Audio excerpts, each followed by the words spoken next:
It was around 3 o'clock this afternoon at the southern end of Jackson's Airport in Port Moresby, the arrival of a Tropicair aircraft flying in the newly elected member from Isipik, Alan Bed. With him was the member-elect for Ijivitari, Richard Masere.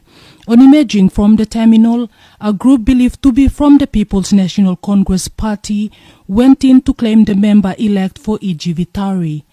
A scuffle then ensued.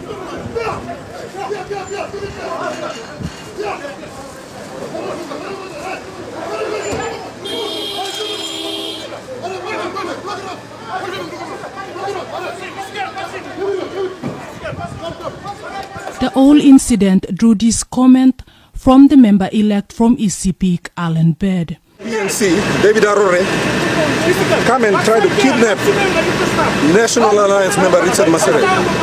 Yupla PNC woki mosem, leader blo Isipik Tokyo. I will break this country in half. This is not how we run a country.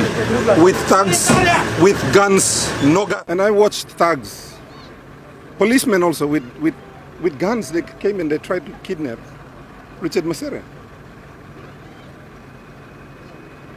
Papua New Guinea, you play like stablo, just like in country where you may by stealing all member na, packing ballot paper, go inside now, all polling officials by packing na.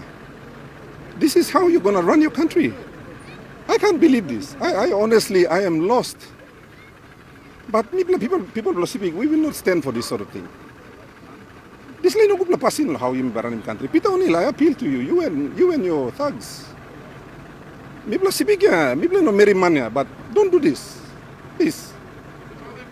Now you blow get all. I just had to scream. I lost my voice. I screamed at these guys and they left. I'm an elected member of parliament, for goodness sake. I represent 600,000 civics.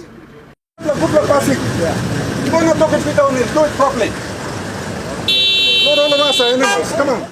It is believed that the former member for Ijivitari, David Arore, was trying to hijack Richard Masere. Sheila Malkin, NBC National News, Port Moresby.